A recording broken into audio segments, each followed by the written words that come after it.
Hello everyone, and it's Mr. Burns in the weather studio, carrying on with our spring updates. We've not done a spring update for a while, and we're going to look at January data for this video.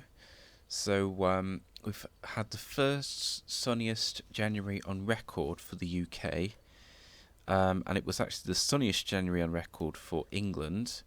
You can see how sunny it was. It didn't feel that sunny here, but the stats don't lie.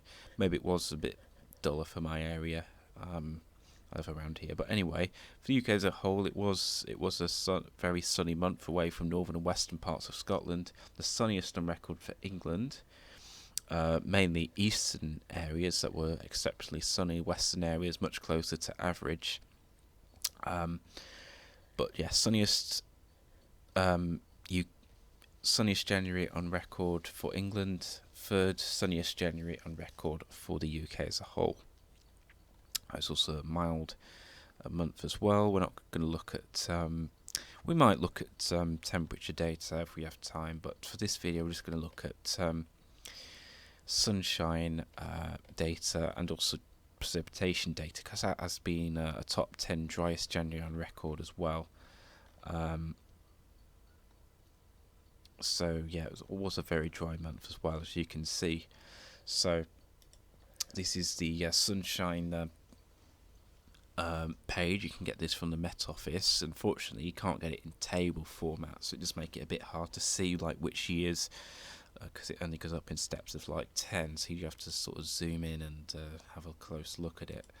But yeah, I've picked out the top 10 sunniest Januaries post 1948, as I can't go any further back than that with this with the NCAR data set. The data set that Gav uses in his updates goes back to like the 1800s or something, but I can't figure out how to use that data set. So anyway, the NCAR data set only goes back to 1948. So that's what we're going to do for this for the third update now, part one of the third update. We're going to look at the top 10 sunniest Januaries on record. That's precipitation data I've looked at the moment. So yeah, here's my list here. So the top 10 sunniest January on record is 2017. And we're going to look at the springs that followed these top 10 sunniest Januaries. So this is the spring of 2017. This is the 700 millibar height anomaly for January 7, 2017. We've got low pressure in the middle of the Atlantic, got high pressure over the UK. So that was a mainly dry and warm spring for 2017 to start us off. The 9th sunniest January on record is January 2012. The spring of 2012 looks like this, with high pressure just out to north and west of the UK, and high pressure ridging through the UK and into western parts of Europe, low pressure through Scandinavia. Height anomaly doesn't tell you the whole story with this one, because it was a very warm and dry and sunny March in 2012. Completely flipped and went cold and wet for April and May of 2012, and then for the last week of May 2012 it went hot and sunny for the last week, before we had a washout summer in 2012, as many of you will remember. The 8th sunniest January on record is January 2015, which looks like this. The height anomaly reanalysis, the spring that followed for spring 2015 looks like this, with low pressure over Greenland and Iceland, high pressure over into the south of the UK, winds in from the west, quite a westerly spring during 2015. That's true, most of 2015 had westerly winds, but yeah, it's quite a mild and dry spring in 2015. I think it had the sunniest April on record as well. The 7th sunniest January on record was 1991. The spring that followed looked like this, with high pressure over and just out to the west of the country, ridging through to Scandinavia, low pressure to the south, winds probably in from like an easterly direction, quite an easterly spring for 1991. Don't know much about that spring. Next January, I should say, 6th sunniest January on record was January 1965. The spring that followed looked like this, with low pressure, high pressure northern blocking around Greenland and Iceland, low pressure in the Atlantic bridging through the country like that. Azores High displaced a long way away from us, so that looks quite an unsettled and westerly spring for 1965. Next spring is 1963. So, the fifth sunniest spring on record was January 1963. It was also exceptionally cold January and winter as well, as a lot of you will know. So, this spring looks quite unsettled, again with low pressure coming in from off the Atlantic, high pressure above Scandinavia. So, a lot of westerly winds, and probably quite a lot of northerly winds at times as well, because of that high pressure over Scandinavia. So probably quite a cold and wet spring for spring of 1963. The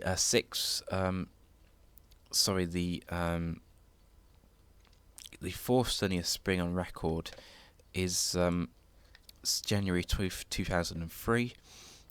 This is how the spring of 2003 looked, with high pressure over to the west of the country, low pressure in the Atlantic, bringing up southerly winds a lot of the time. So a warm and dry spring for 2003, and of course that pattern carried on into the summer, and of course in early August 2003 we got the hottest day on record, 100 Fahrenheit till about 38 Celsius at Faversham in Kent, which wasn't beaten for a very long time. It wasn't beaten until 2019 when we got the hottest day on record again. So a very warm spring and summer in 2003. One of those rare examples where you get a warm spring followed by a warm summer. Third sunniest January on record is 1952.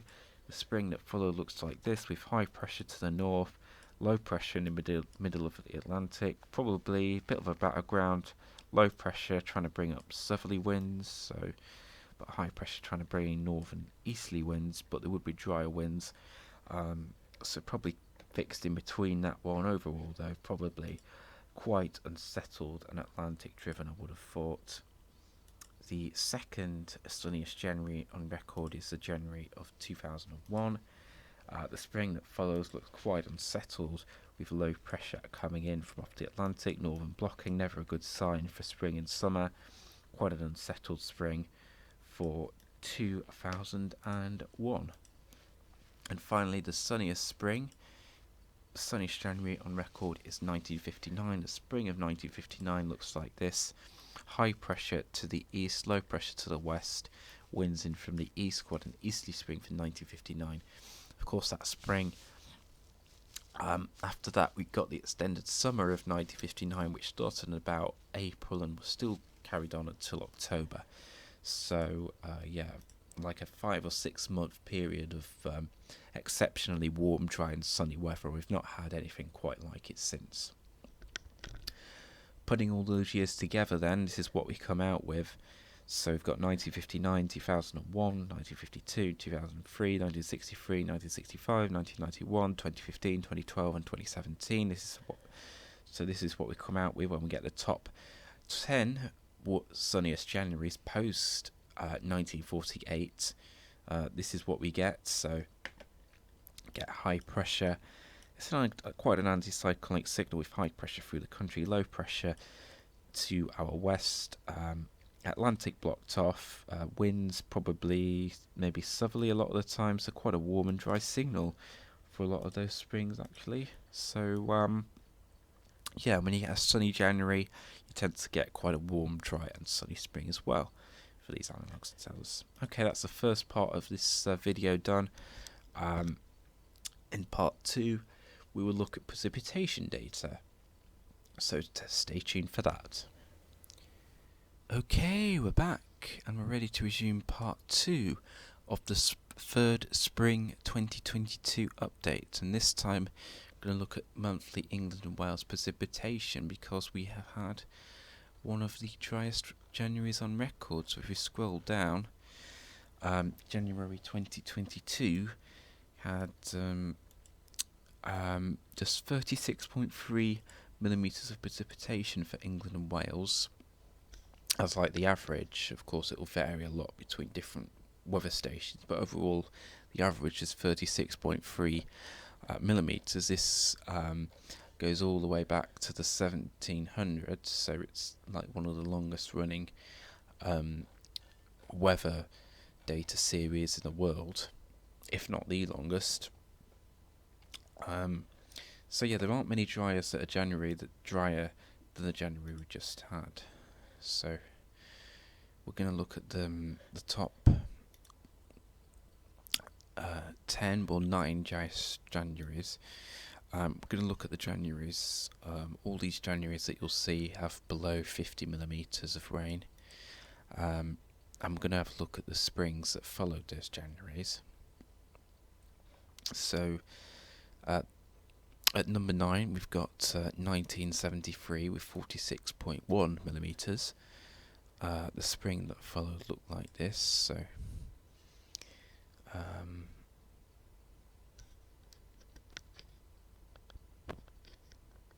come on, just waiting for my pen software to load.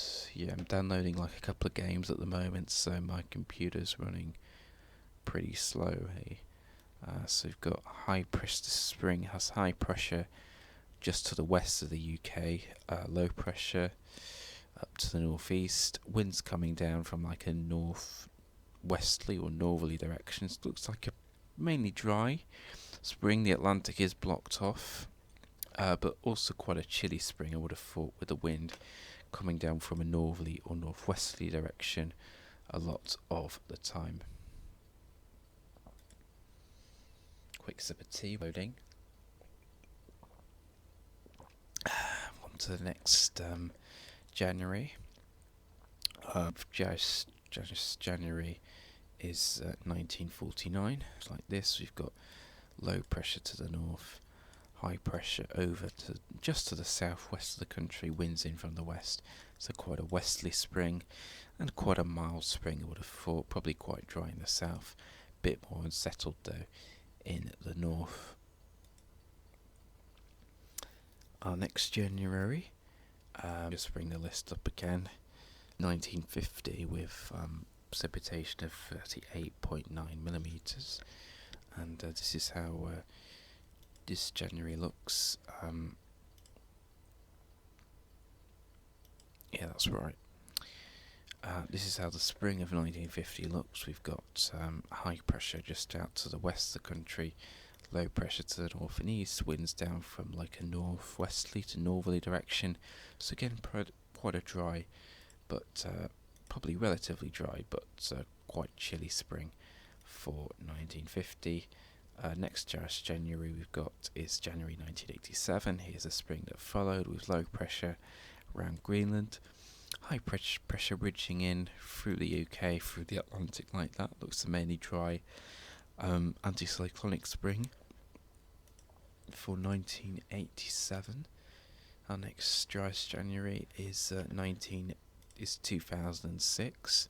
So this is the 5th driest January on record, post 1948.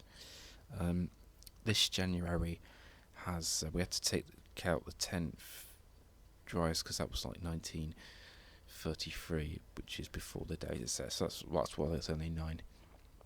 So this this spring has high pressure northern blocking up to the north, low pressure over the UK and just to the east of the UK, high pressure to the south. Again, probably bringing in a westerly flow, probably quite an unsettled spring in 2006. Looking at that, it did have a really hot summer though in 2006, as a lot of you will remember.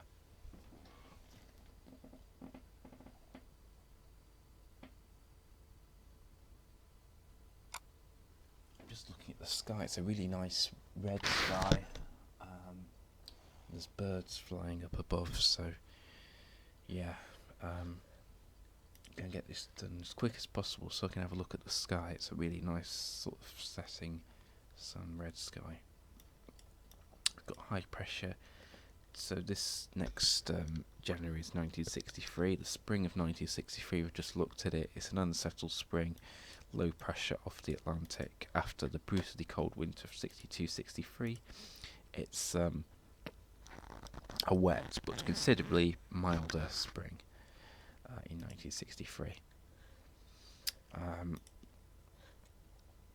The next January is 1953, the third driest on record post 1948, with just 31.8 millimeters. Actually drier than the January we've just had.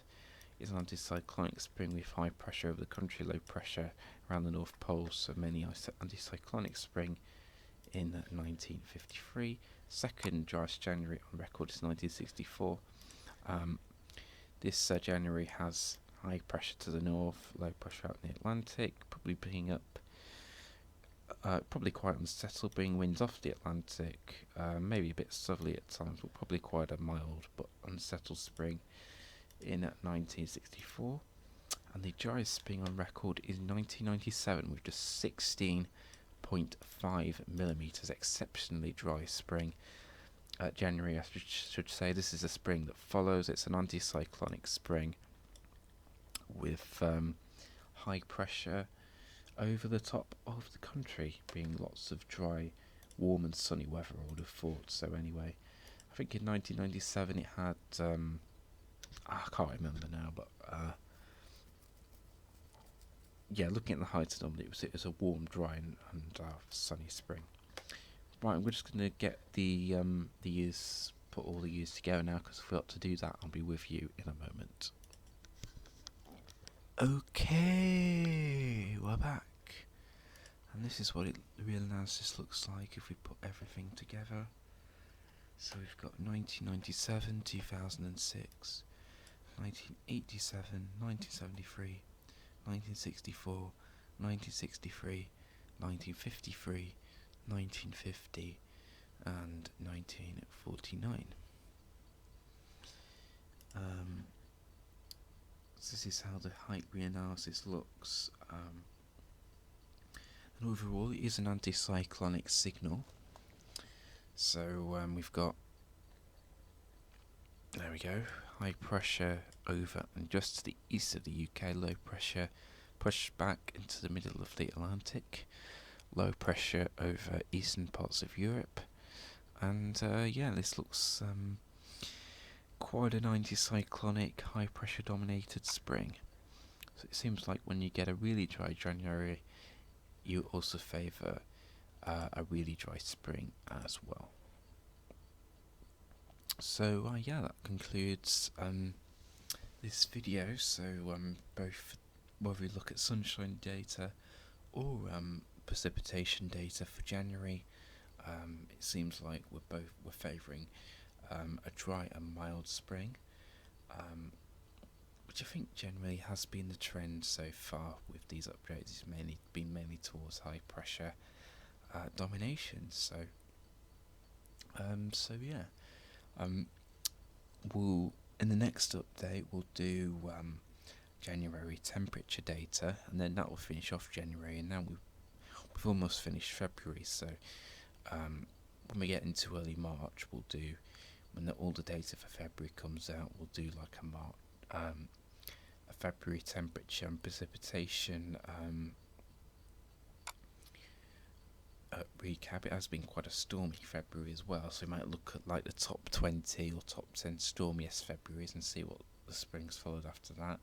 We will also then do a seasonal model roundup like Gav used to do, and then hopefully soon we'll be able to do a March forecast. So yeah, we'll get all the analogues together, see which years cropped at the most. We'll combine that with the seasonal model data as well, and then we'll create a forecast for the spring. So yeah, I hope you enjoyed this video. Please give it a like if you enjoyed.